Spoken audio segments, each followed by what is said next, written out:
آگے آپ لکھتے ہیں اپنے استاد جناب امین حسن اصلاحی صاحب کا ایک اقتباس نقل کرتے ہیں کہ مولانا اصلاحی لکھتے ہیں کہ نظم کے متعلق یہ خیال بالکل غلط ہے کہ وہ محض علمی لطائف کے قسم کی ایک چیز ہے جس کی قرآن کے اصل مقصد کے نقطہ نظر سے کوئی خاص قدر و قیمت نہیں ہے۔ ہمارے نزدیک تو اس کی اصل قدر و قیمت یہی ہے کہ قرآن کے علوم اور اس کی حکمت تک رسائی اگر ہو سکتی ہے تو اسی کے واسطے سے ہو سکتی ہے۔ جو شخص نظم کی رہنمائی کے بغیر قرآن پڑھے گا وہ زیادہ سے زیادہ جو حاصل کر سکے گا وہ کچھ منفرد احکام اور مفرد قسم کی ہدایات ہیں۔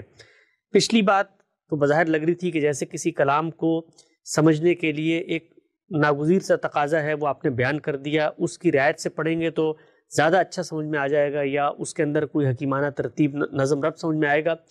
لیکن اس سے آگے بڑھ کے جو آپ کا پورا نظام فکر ہے وہ یہ کہتا ہے کہ قرآن مجید کی ہدایت کو سمجھا ہی نہیں جا سکتا جب تک نظم کی رعایت سے اس کا مطالعہ نہ کیا جائے، اور جو کچھ آپ سمجھیں گے وہ کچھ مفرد قسم کی ہدایات ہوں گی، اس میں پس منظر کیا ہے، کس مقصد کے لیے دی گئی۔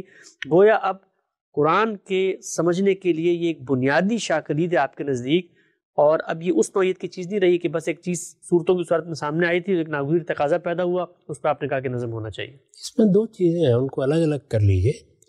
ایک قرآن مجید دین دے کر آیا ہے، تو خدا کا دین بیان کرنے کی کتاب ہے، انسانوں کو اس نے خدا کی ہدایت پہنچانی ہے۔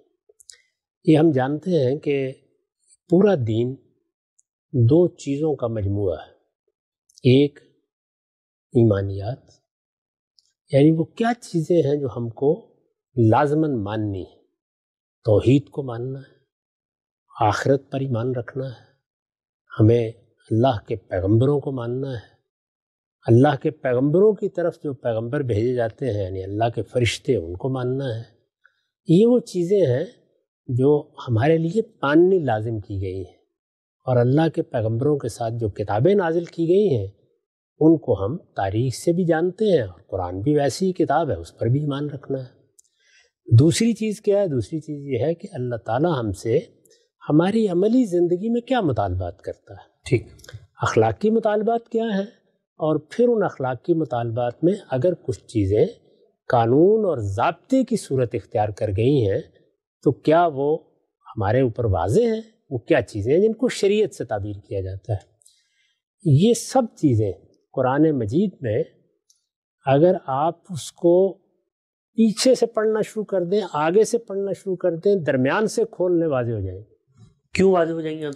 اس نے اسلوب بھی ایسا اختیار کیا، یعنی وہ ایک ہی بات کو 10 پہلوؤں سے بیان کرے گا، 10 طریقوں سے واضح کرے گا، جگہ جگہ اس کو مختلف اسالیب میں دہرائے گا۔ اس کو اس نے خود بیان کیا ہے کہ ہم نے ان آیات کو پھیر پھیر کر بیان کر دیا ہے، جس کو تصریف آیات کہتے ہیں۔ یعنی قرآن کا اسٹائل اس طرح کا ہے، اس نے اسلوب ایسا اختیار کیا ہے کہ اس کی یہ ہدایت تو اس کی آیات میں بلکہ الگ الگ جملوں میں بھی اس طرح بیان ہو گئی ہے کہ اس کا ابلاغ ہو جائے۔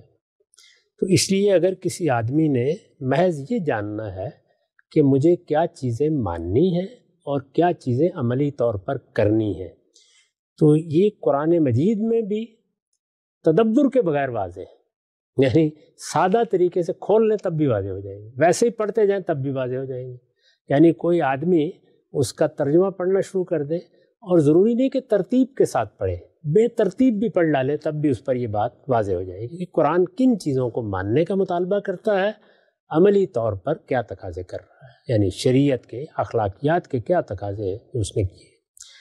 اسی طرح کا معاملہ سنت کا ہے، یعنی رسالت میں آپ صلی اللہ علیہ وسلم نے جن چیزوں کو سنت کی حیثیت سے جاری کیا ہے ان کا بھی مسلمان امت کے ہاں اجماعی علم ہے، یعنی وہ بالاجماع منتقل ہو رہی ہیں، ان میں ادنیٰ درجے کا کوئی تردد نہیں ہوتا، وہ ہر جگہ موجود ہیں۔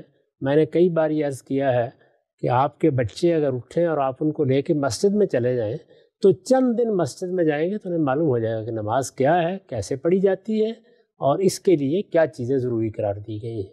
ہر چیز کا معاملہ یہی ہے، یعنی وہ ایسی سادہ حقیقتیں ہیں کہ وہ آپ بتا دیں زبان سے، وہ قرآن مجید پڑھ لے کوئی آدمی، وہ مسلمانوں کو دیکھ لے کوئی شخص، بالکل واضح ہے۔ یہ جو میں نے ایمانیات بیان کیے ہیں بچے بچے کی زبان پر ہے، یعنی آپ کسی فرقے کسی گروہ کے آدمی کے پاس چلے جائیں، بنیادی چیزیں وہ آپ کو بیان کر دے گا.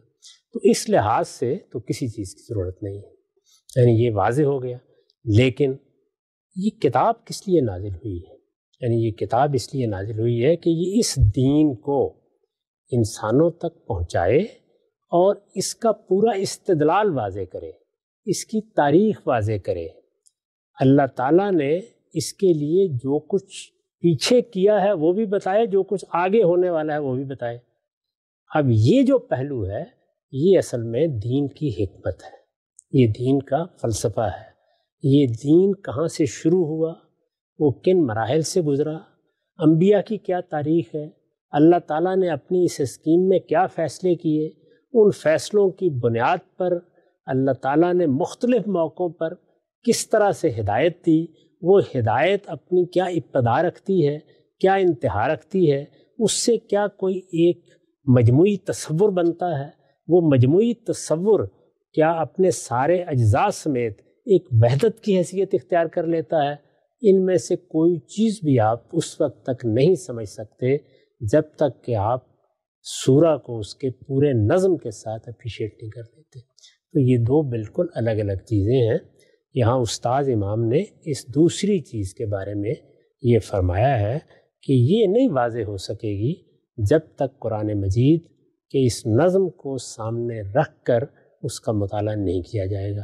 اب نظم کو سامنے رکھ کر مطالعہ کرنے کے لیے اس مدد کی ضرورت تھی کہ خدا کے کچھ بندے اس قرآن مجید کو اپنی تمام جد و جہد اپنے تدبر کا موضوع بنائیں اور موضوع بنا کر اس طریقے سے اس کو پیش کر دیں کہ وہ نظم ہر آدمی کے سامنے آ جائے. چنانچہ وہ عام آدمی جو پہلے ان چیزوں کو خود اخذ نہیں کر پا رہا تھا، اسی کی یہ خدمت کی گئی ہے کہ اس کے سامنے اس کو ایک واقعہ بنا کے رکھ دیا. ٹھیک.